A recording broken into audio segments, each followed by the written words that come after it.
E aí pessoal, tudo bem? Estou aqui ao vivo para trazer uma palavra de Deus para o seu coração. Hoje eu vou te mostrar que você e eu, todos nós, temos uma missão muito importante, que é de ajudarmos as outras pessoas, consolarmos as outras pessoas, mesmo quando nós estivermos precisando de ajuda. Você que precisa de uma palavra de Deus hoje, abra o seu coração, irmão, porque essa palavra ela é muito forte, é uma palavra que ela já me ajudou bastante e até hoje ela me ajuda, porque sempre quando eu estou passando por alguma dificuldade, eu me lembro dessa passagem aqui. A passagem é 2 Coríntios, capítulo 1, o versículo 3 ao versículo 5. Preste bastante atenção, ó. Diz assim: Bendito seja o Deus e Pai de nosso Senhor Jesus Cristo, Pai das misericórdias e Deus de toda consolação, que nos consola em todas as nossas tribulações, para que, com a consolação que recebemos de Deus, possamos consolar os que estão passando por tribulações. Pois assim como os sofrimentos de Cristo transbordam sobre nós, também por meio de Cristo transborda a nossa consolação. Aleluia? Amém? Aqui, irmãos, diz o seguinte, ó: assim como os sofrimentos de Cristo transbordam sobre nós, também por meio de Cristo transborda a nossa consolação. Olha que interessante, irmãos. Aqui está dizendo que nós cristãos, nós passamos pelos mesmos sofrimentos que Cristo passou. E Paulo ele diz que isso é um privilégio. Paulo ele aprendeu a enxergar pelo lado positivo. Ele aprendeu a se alegrar no meio das lutas, porque isso é uma honra, a gente poder participar dos mesmos sofrimentos de Jesus. E ele disse aqui que não somente os sofrimentos, mas também a consolação. Através de Jesus, nós somos consolados por Deus. E essa passagem diz algo muito interessante também. Nós somos consolados para consolarmos os outros, as outras pessoas, com a mesma consolação que nós recebemos. Então, meu querido, essa mensagem é para você hoje. Você que está passando por um momento difícil, você que está vivendo aí um tempo complicado, um deserto que parece não ter fim. Eu quero muito que você aprenda essa lição. Tudo que você está passando hoje é para que você venha consolar outras pessoas depois. Amém?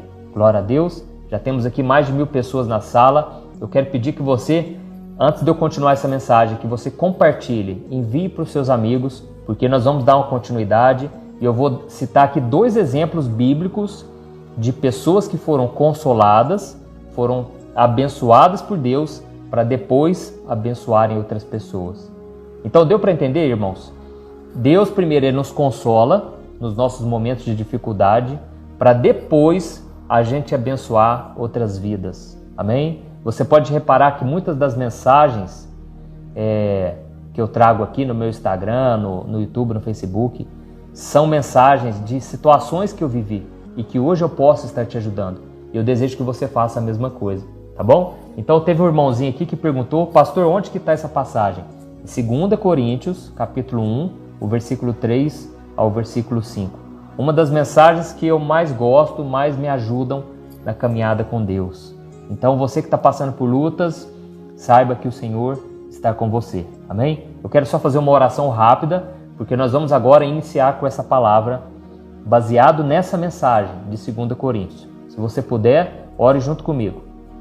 Senhor, meu Deus, meu Pai, eu me coloco na Tua presença agora para te pedir que o Teu Espírito Santo venha falar através de mim, Senhor. Quantas pessoas agora, meu Pai, estão passando por lutas, passando por grandes necessidades, mas o Senhor é por nós, Pai.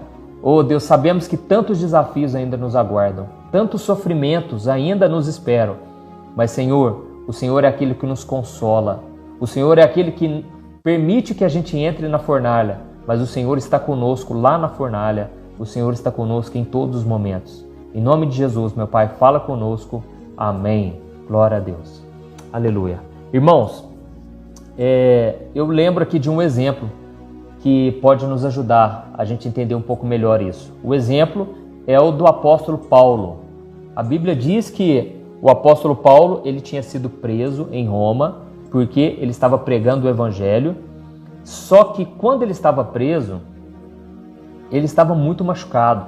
As suas costas estavam muito marcadas pelas chicotadas que ele havia recebido. E Paulo, ele tinha um companheiro, que era Silas. E é interessante que no meio daquela dor, daquele sofrimento, eles tiveram forças para louvar ao Senhor. E a Bíblia diz que era meia-noite, mais ou menos para nos dizer o seguinte: no momento mais difícil, no momento mais escuro, à meia-noite, Paulo e Silas começaram a cantar louvores. É como se eles tivessem lembrado dos hinos da harpa, né?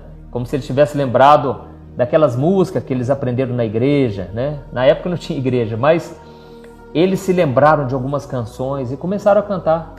E aquilo, irmãos, começou a romper os céus, porque o natural do ser humano é o que? É reclamar. Imagine a dor que eles estavam. Mas a Bíblia diz que naquele momento, aqueles homens que estavam na prisão ouviram Paulo e Silas cantando, foram impactados e de repente, irmãos, veio uma tempestade. Perdão, a gente fala até de tempestade, né? Não, de repente veio um terremoto. E esse terremoto rompeu as cadeias de todo mundo e libertou Paulo e Silas, e junto com os outros presos. E eu só sei que naquela hora o carcereiro, o homem que cuidava daquela prisão, ele ficou desesperado e ele pensou acabar com a vida dele. Ele iria se suicidar naquele momento. Mas Paulo falou: não faça isso, a sua vida é preciosa. Não faça isso, porque o Senhor vai trabalhar na sua vida. Então, o que aconteceu pouco tempo depois? Paulo e Silas chamaram esse carcereiro, foram até a casa desse homem, né? Esse homem limpou os ferimentos de Paulo, de Silas. Esse homem trouxe a sua família para ouvir o que Paulo tinha para dizer. Com certeza, ele deve ter dito: gente, vocês tinham que ver, foi um terremoto tão forte, tão impactante, que tremeu toda a cadeia. E agora eu estou com medo, porque se eu voltar lá para os meus patrões, pode ser que eles venham querer me matar. Então, Paulo, nos dá uma palavra aí de esperança. E aí Paulo falou: meu irmão, não tenha medo, creia no Senhor Jesus e será salvo tu e a tua casa. E naquele momento, irmãos, Paulo pregou o evangelho, a família inteira se converteu naquele momento. Meu irmão, eu tenho uma palavra para você, você que está esperando a salvação da tua família, você que tem orado pelos seus pais, pelos seus irmãos, porque você talvez seja a única pessoa que se converteu aí na sua casa. Eu quero te dizer, não duvide do que Deus pode fazer, amém? Não duvide do agir de Deus, porque Deus a qualquer momento, ainda que seja pelo medo, pelo susto, pelos acontecimentos que virão, Deus ele quer salvar a tua casa e você pode ser esse instrumento de Deus na tua família, amém? Então aqui nós percebemos uma coisa: Paulo entrou como prisioneiro e ele saiu como alguém que estava no comando. Paulo entrou como derrotado, ele saiu como vitorioso. Talvez Paulo entrou como alguém que estava frio na fé, porque ele estava desanimado, abatido pelos problemas. De repente, ele saiu fortalecido pelos louvores. Então é isso que Deus faz, irmão. Deus permite a gente passar pelos sofrimentos, que são os mesmos sofrimentos que Jesus passou. Lógico que guardadas as devidas proporções, porque Jesus sofreu infinitamente mais do que nós. Mas nós também sofremos nessa vida, e a vida cristã é assim. E a própria palavra diz que Jesus ele aprendeu a obediência através das coisas que ele sofreu. E nós também somos assim, porque o servo não é maior do que o seu Senhor. Amém? Então, eu não sou maior do que Jesus. Se Jesus passou, quem sou eu, né? Então, eu passarei também pelas mesmas provas. Mas a promessa é de que o mesmo Deus que nos permite passar pelo sofrimento, Ele também nos consola em todas as áreas, em todas as situações. Amém? Então o Senhor quer ir te consolar em nome de Jesus. E Ele quer te abençoar de tal maneira que você vai sair mais fortalecido e você ainda vai ajudar outras pessoas. E tem um outro exemplo muito parecido com o exemplo do apóstolo Paulo, que é o exemplo de José. A Bíblia mostra que José, ele tinha 17 anos, desde a sua adolescência, ele foi perseguido pelos irmãos, ele tinha um sonho, né, que Deus havia colocado um sonho no coração dele, de que toda a sua família se serviria a José. Eles veriam a obra de Deus na vida de José. Eles seriam abençoados por José. O problema, irmãos, é que Deus ele promete uma coisa, só que até acontecer existe um processo. Então, aliás, esse problema não é de Deus, esse problema é nosso. Por quê? A gente não quer passar pelo processo, não é verdade? A gente quer só a bênção. Você aí que tem uma promessa do Senhor para a sua vida, eu também tenho, mas eu tive que passar pelo processo. Então, você também precisa passar por tudo aquilo, né, que vai acontecer na sua vida até chegar ao cumprimento da promessa. Então, José ele contou esse sonho para os irmãos e o fato dele ter contado trouxe muita indignação, porque os irmãos com certeza pensaram, uai, quem que é esse menino? Quem que ele está achando que é? Será que ele está achando que nós vamos servir ele um dia? Sabe, irmãos? Então, às vezes Deus permite, né, que aconteça isso, não quer dizer que seja uma regra, né? Você não pode contar o seu sonho para ninguém. Às vezes o simples fato de você estar crescendo na vida, estar sendo abençoado, as pessoas já ficam com raiva de você, sabe? Tem muita gente que diz, nunca conte o seu sonho para ninguém. Não, irmão, se for pessoas de confiança, e no caso ali era a família de José, mas talvez ele devesse ter mais precaução, porque os seus irmãos já vinham demonstrando que tinham ciúmes dele. Inclusive porque o seu pai, José, era o queridinho do papai, né? Então, eu costumo dizer o seguinte, Deus, ele não tem filhos prediletos. Guarde isso. Deus não tem filhos prediletos, mas Deus tem filhos que o agradam mais. E com certeza José, ele agradava mais o seu pai. Então, José era o queridinho do papai e de repente eles ficaram com muitos ciúmes e decidiram jogar José dentro do poço. Então, quando José foi lançado dentro do poço, antes disso, os seus irmãos disseram, olha lá, lá vem o sonhador, lá vem o tal sonhador. Irmãos, naquele momento eu acredito que o diabo estava tão enfurecido com José, porque José ele tinha um sonho de Deus no coração dele. Quando você tem um sonho de Deus no seu coração, uma promessa, algo que você está acreditando muito, você se torna o alvo do inimigo. Mas é normal, como eu te disse, é um processo, amém? Então Deus permite isso. E o que aconteceu? O diabo jogou José naquele poço. Sabe o que o inimigo estava querendo fazer? Ele estava querendo fazer com que aquele sonho morresse, parasse por ali. Porque eles falaram, olha lá o sonhador, olha lá aquele que tem os sonhos de Deus no coração dele. Então o diabo quis acabar com aquilo ali. E depois disso, um dos irmãos ficou com dó, decidiram tirar ele dali e decidiram vender José como escravo. Sabe o que eu vejo aí também? O diabo, ele quis tirar a identidade de José. Você, meu querido irmão e minha irmã que está me ouvindo aqui agora, eu creio que Deus está falando com muita gente aí. Você tem um sonho de Deus na sua vida, por isso que tentaram contra você. Por isso que tentaram te ferir com palavras, tentaram te desanimar a cumprir o teu chamado. Saiba de uma coisa, só porque você tem um sonho de Deus, não quer dizer que todo mundo vai te apoiar. Não quer dizer que todo mundo vai estar do seu lado, não vai ser. Até mesmo pessoas cristãs, olha isso, pessoas de Deus, pessoas que têm o Espírito Santo, muitas delas não vão entender. Por quê? Porque o sonho que Deus colocou foi no seu coração. Não foi no coração do teu pai, da tua mãe. Não foi no coração dos teus irmãos. Esse sonho foi no coração... Deixa eu só desligar aqui, irmãos. Tocou o telefone, deixa eu desligar. Beleza, vamos voltar. Esse sonho Deus colocou no teu coração. É por isso que você sofre tanto, você sofre calado, porque os profetas de Deus são solitários. Pessoas de Deus de verdade, muitas vezes vivem sozinhas. Eu passei muito tempo sozinho, sabe? Então é normal, mas a presença do Senhor vai ser revelada somente para você. Eu me lembro que a minha avó era convertida, ela já faleceu, mas ela orou por mim antes de eu me converter. E era uma mulher de Deus, uma mulher de oração. E eu lembro que as pessoas pediam muita oração para ela, sabe? Sabe os crentes 6 horas? Né? Ô irmãzinho, ora para mim, 6 horas para mim aí, né? E eles pediam oração para ela. E ela falava assim, olha, eu posso até orar, mas da água que eu bebo, você não vai beber. Então, irmãos, a fonte ela é jorrada dentro de nós, quando nós buscamos ao Senhor. E aqueles que vivem só de oração, não buscam ter um relacionamento com Deus, não desfrutam da presença do Senhor. Então, voltando aqui para José, eles venderam ele como escravo.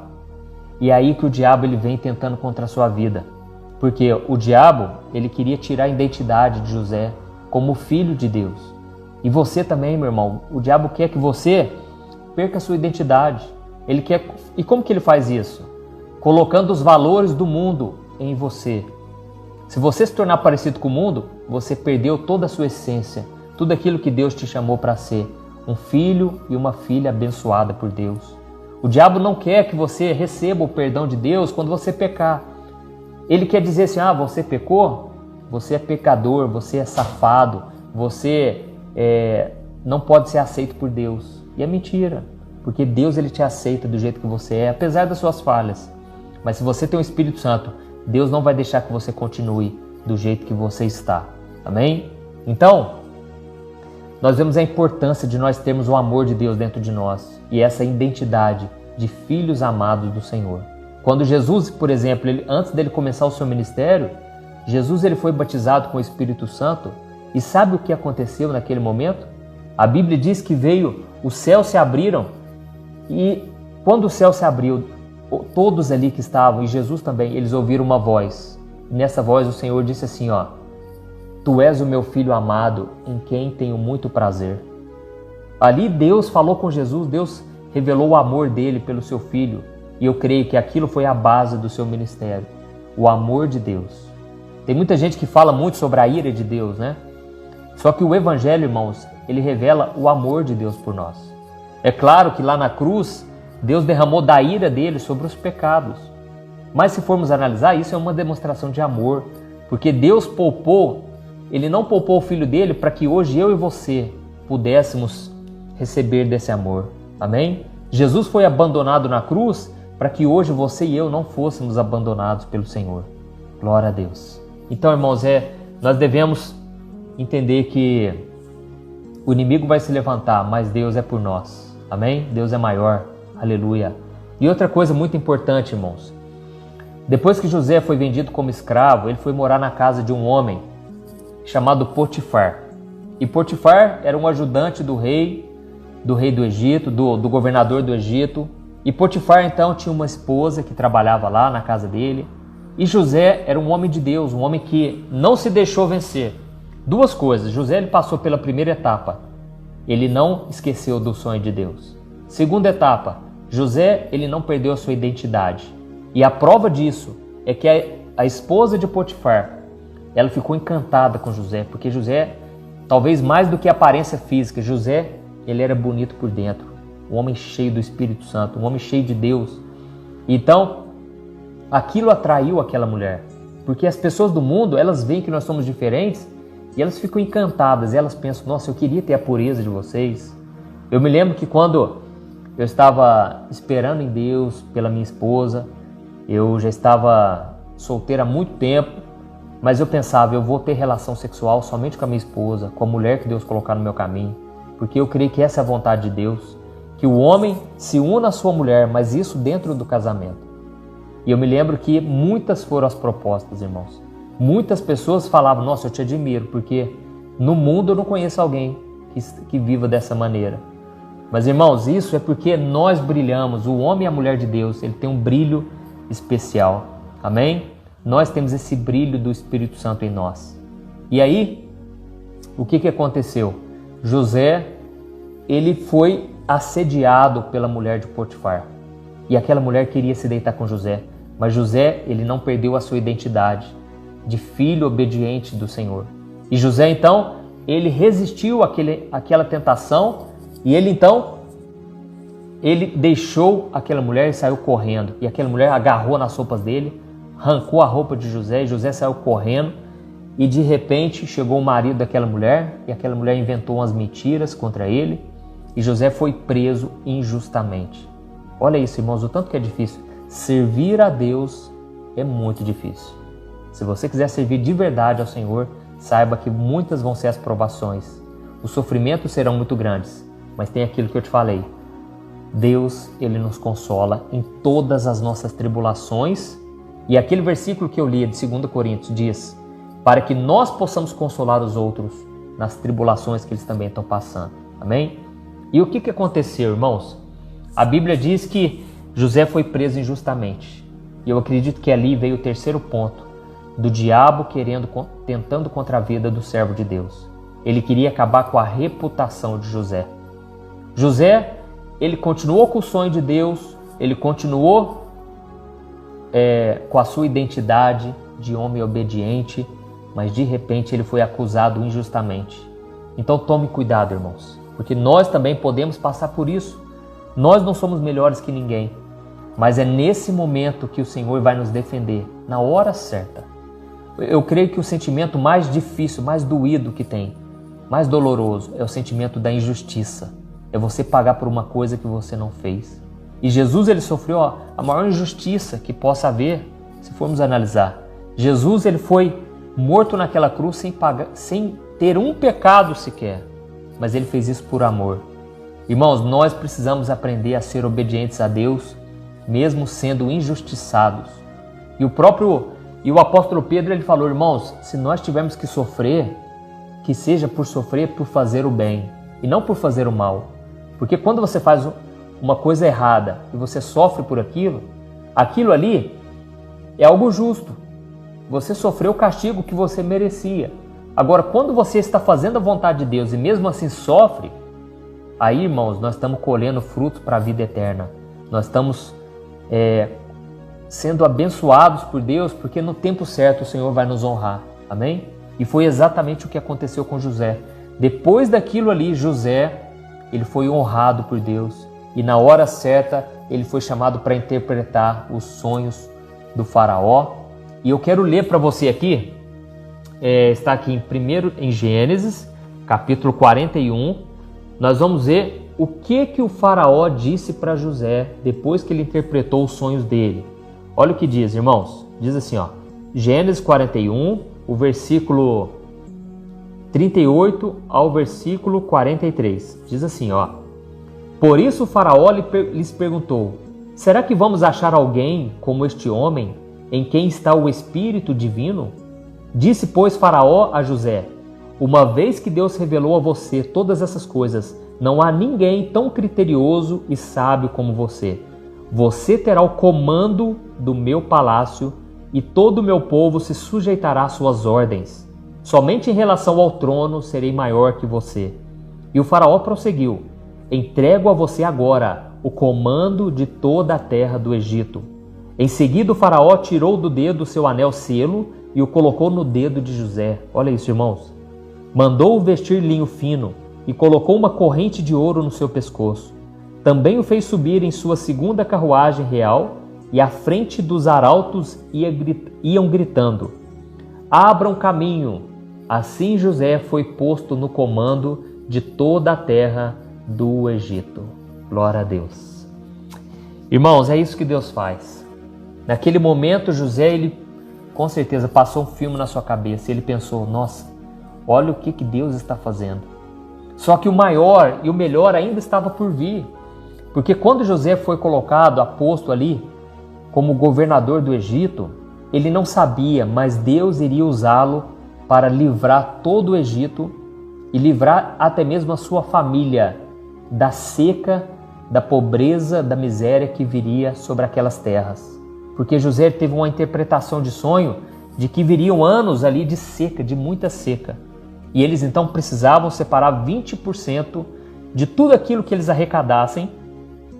Olha aí José nos ensinando algo precioso a respeito de finanças, né? José era um bom administrador e ele então falou, tudo que nós ganharmos aqui, nós vamos ter que juntar 20%, porque vai vir uma seca tão forte, vai durar tanto tempo, que todo mundo vai morrer. E foi naquele momento, irmãos, no período de grande dificuldade, de fome, que José, ele juntou nos celeiros e depois ele pôde suprir e vender para as outras nações. E foi o momento que o Egito se tornou uma poderosa nação, porque a Bíblia diz que José, ele comprou todos os terrenos, tudo, porque ninguém tinha dinheiro mais e todo mundo passando fome, então José trocou por alimentos. E aí naquele momento foi o momento da sua família, porque a sua família também estava passando fome e os seus irmãos foram até o Egito pedir ajuda. E quando eles chegaram ali no Egito, quem que estava ali, irmãos? Quem que estava ali para atender, para ajudar os seus irmãos? Era José. E José se revelou para eles, ele falou, olha, Vocês tentaram contra a minha vida, me jogaram naquele poço, me venderam como escravos, mas Deus converteu todo o mal em bem. Amém, irmãos? Deixa eu te dizer uma coisa.